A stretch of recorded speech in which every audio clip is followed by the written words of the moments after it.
Hey, mate. Hey.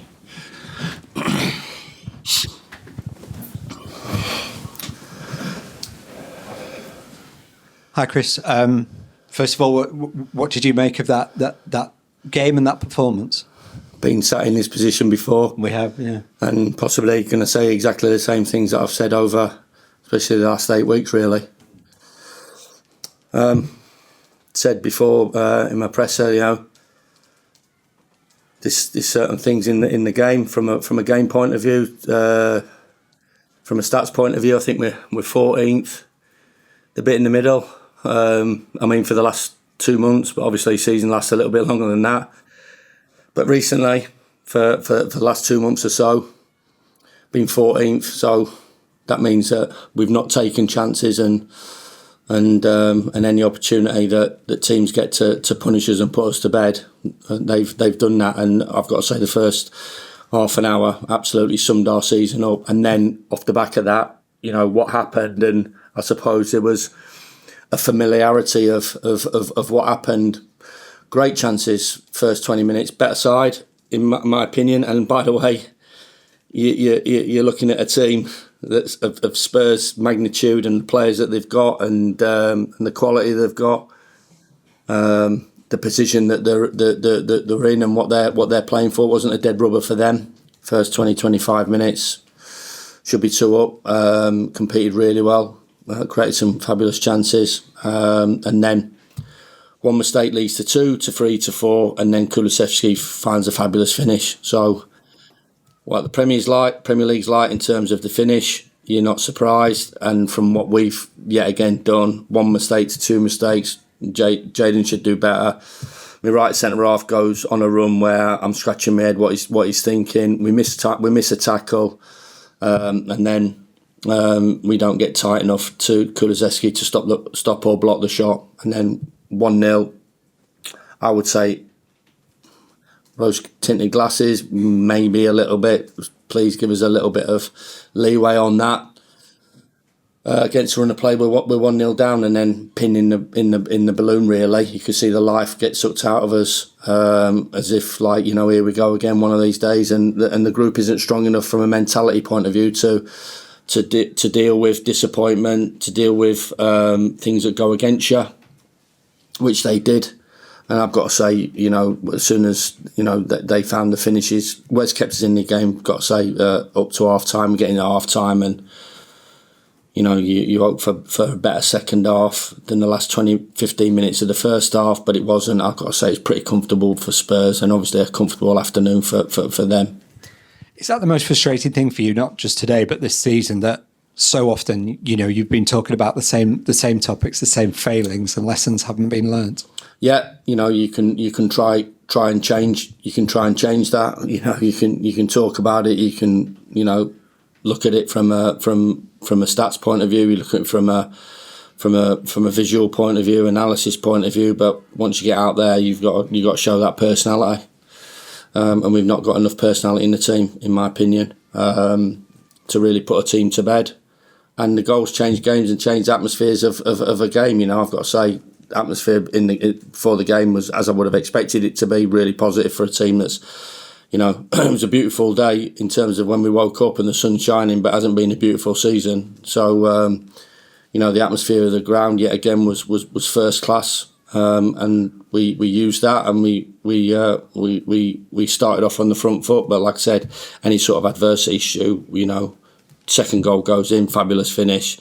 Quickly a third goal goes in, and then I've got to say, one team tried to keep it at 3 and the other team weren't really bothered because they knew that they'd done enough. So, it is Spurs, and it is Son, and it is Kulusevski, and it is Maddison, and it is Sarr, and it is Porro, and Van der Veen, and Romero, and it is, I get it, but I don't know, I've just been brought up a little bit different to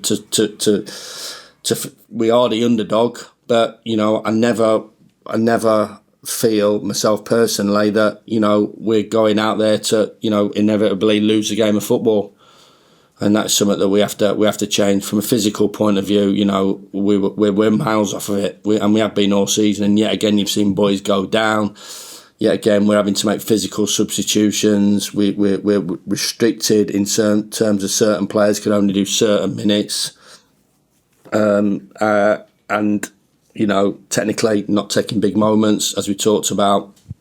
And most importantly, from a mentality point of view, sort of when adversity strikes, we've not got enough to dig ourselves out of that. It is at the ice level, I get it. The league's been too strong for us right the way through the season, from the start, right the way through the first part of it, right the way through my part of it. There's been glimpses, but ultimately, league tables don't lie, and we've been off of it. And I mean, Porro's goal in particular said a lot. You've got Arblaster throwing his way in front of a shot. You've got Foderingham making a great save. The effort's there, but it's just not enough when the third chance comes up. Yeah, the third chance comes along, and he finds that finish, and that's the quality that he has and teams have in this league. Obviously, you've mentioned Wes already. He sort of typified that spirit. I mean, you must be sad to see him go after a performance like that. Yeah, I am. Yeah, but. Like I said, there's reasons behind all decisions as well. He's had a good period here. I get that. So there's all reasons behind every decision that we made. I'd love to have had Chris Basham available. I'd love to have George Baldock available. I'd love to have John Egan available. I've got to say, I don't think I'd have been saying the same things what I've been saying over the past period that I've been here if we had those boys in the team. So. That has got to be the challenge for me to not only get good players here, because we need to have a good team from a technical point of view, and we need a coachable team as well. But from a mentality point of view, strong characters, leaders that if one mistake happens, Baldock makes that tackle or John Egan makes that block. So decisions on everybody. Really emotional day for those 3 guys and the 5 guys as well. But as I said before, I'm looking at Southampton, I'm looking at Leeds. They bounce back. There'll be a full house at Wembley for that final. There were fantastic scenes in midweek at Ellen Road and at St Mary's, and we have to work extremely hard for an incredibly busy summer to get ourselves in those positions that those teams have got themselves, that they're fighting at the top of the division from the off. We obviously had the red card overturned for Andre Brooks. Any complaints about the way Spurs conducted themselves, or is that what you have to do at this level? I think there's a dark arts of it, and nobody seems to be that bothered about it. I've got to say, I don't think it comes from the manager. I think it just comes from the individual players and the environments maybe they've been brought up in. That it just goes unnoticed, and it's a natural thing to do. You have to accept it when you're in the Premier League. Last time we were in the Premier League, it was exactly the same for the 2 years. It's not for me. Like I said, and you have a decision as well from a coach point of view. But I'm sure the manager's a great guy. I've followed his teams right the way through and followed his career and followed his work up at Celtic and even followed his work down here in London. I think he's spot on. I think he's a right straightforward guy, and I'm not sure that he's advocating that, but this is what you have to put up with and do with it. I just can't believe that the referee just made such a quick decision. Every other decision takes forever. Every other offside is let go. Today, a couple of our offsides late on, flag goes straight up. That decision, he couldn't wait. Felt as if he couldn't wait to get his red card out, and he's overturned his own decision. Absolute bonkers. I don't think Oliver Norwood was involved in the post-match laugh appreciation. Was there any reason? No, he was, yeah. Oh, sorry, he wasn't. Yeah, sorry, I was there. Yeah, they were all there, yeah. Oh, right. Yeah. Got a great reception from when you came round to the COP. I mean, you must be pleased with, that bond has not been broken despite. No, it's not toxic, Stu. It's not toxic. So the supporters never stopped all the way round that. Listen, I understand players, supporters go in and have, I don't think we have universal 100% commitment in this group, and maybe me as well. So I get it because of the results and performances. But I think the majority understand where we are, the season that we've had, where we are at a football club at the moment. We're not putting ourselves in a position of maybe some of the Premier League clubs have done in terms of, financial difficulties, and so we're sensible in terms of what we do, and I think we will be moving forward. It's up to me to put a team together straight away. We've made decisions on players, we've made decisions on loans going back, we've made decisions on players that I think don't want to be here, which is hugely important, and players that don't take us forward. So we have to maximise their sale price and get that group together. But the support, yet again, as it has been, especially over the last month away from home and even at home, has been first class. And as I said about the Leeds and Southampton situation, it's been a really poor season, but it's not a poor football club, and we have to address that. And from my point personally, I think I've said it so many times. The biggest challenge that I've ever had in front of me, and bigger than playing in the first team or managing here at the start, and the most, in a daft way, determined, excited, committed than I've ever been to get it right, and stick a team that everybody can recognise, and a team that represents us how we want it to be represented. And much as you've got to make the right decisions this summer, and the players have got to come back right for pre-season, I guess that support is essential if you're going to bounce back. If the crowd weren't with you, you'd be a much weaker. That'd be all right, but I always say, it's up to us to set the tone, and set that off. I've got to say, I think they've set it off for the majority of the season. So I think that just shows you what they're like as a group of supporters. But for me, it's for us to light the touch paper for them by our actions and our attitude to games, our attitude through games, our attitude through a season. And if we do, then we'll have new heroes of the likes of the Bashams and the Egans and the Baldocs that have carried this club, and others that have carried this club for a number of years. No Grbic today. Was that injury, or is that a sign that we might not see him back? Yeah, it was a decision I made regarding Adam Davis being in. So I thought he deserved just the opportunity of being part of it, and obviously I believed Wes deserved to play, and obviously he never let anybody down with his performance. What's the overriding emotion now? Is it relief that this season is over? Obviously, there's a bit of determination you've made clear about what comes next. Yeah, I think an overall mix of emotions in there. Really disappointed that we've not been able to affect it. I think we'll all have our ideas on it as well. So, and I think I'm not being too critical because we've only got the amount of points, and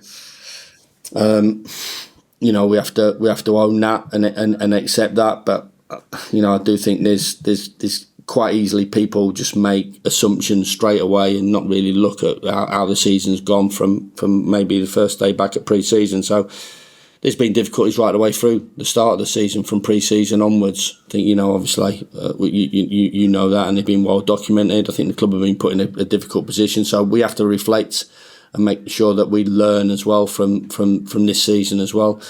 It's a team that's been put together, really. It's not a team that really, it's been on the front foot from the off. I look at Luton, and they've added a couple, but really got the nucleus and the ages are right and correct. So it's a team that's had to learn in the hardest division in the world, and learn it has, hopefully. I've certainly learnt from it, but mixed emotions on a lot of things, but we have to quickly move on, Stu. We can't dwell. We learn and reflect pretty quickly, which we have done, and make sure we get it right, because it's a huge pre-season, and we have to have a team at the start of the pre-season that we can coach. It's not a team that goes and spends like 150, 200 million, 250 million pounds and puts their club in financial difficulties like certain clubs have done, and just says, manager just sits back in the dugout and just says, well, I'll tell you what, crack on, boys. I've got a good team there. We're a team that has been heavily coached through the period that I've been here, and it needs to be heavily coached. So we have to get players in pretty quickly to coach them on the pitch just as much as off the pitch, just as much as on the pitch as well, and hopefully get that right. you've done it once before, but you'll have wanted this season to end differently. Yeah. I get that. But is this an opportunity for you now to really stamp your mark on the club once again? 100%. Absolutely. You know, and listen, it goes on a different direction, I get it. But yeah, and I like to think I've got form and I've got previous. And I like to think that people will trust me. I get that feeling, I get that belief in myself and the coaches. And I understand that there might be a few people that don't have that same optimism and belief. But the only way you can sort that out is by what you do and how you act, and answer all those critics and answer all those questions in terms of what that's okay, it's all right, and what you put out on that pitch, and then everybody can have their opinion on it. I know it's as well. I mean, she made those comments about the mentality, and I think most people would probably agree with that. But when he came off, I noticed you went out your way to give Ben Britton Diaz a hug as well. He has been a sign of a player who's come in, but I just don't think you can comp punters, and you can't. You know, Bogle don't get stick, Blaster don't get stick, Aimer don't get stick, Berent Diaz don't get stick.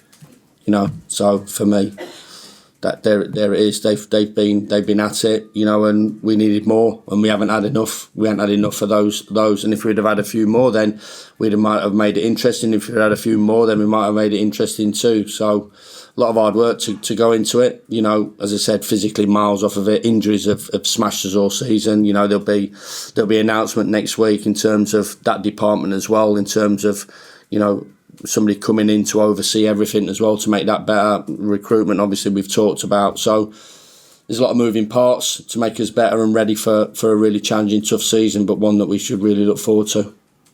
Cheers, mate. All good. That's all. All right, thank you. Have a good summer. Thanks, Chris. Have a good one. Cheers, Stu. All the best, mate. Look after yourself. Have a good summer, Shield. Take care of you.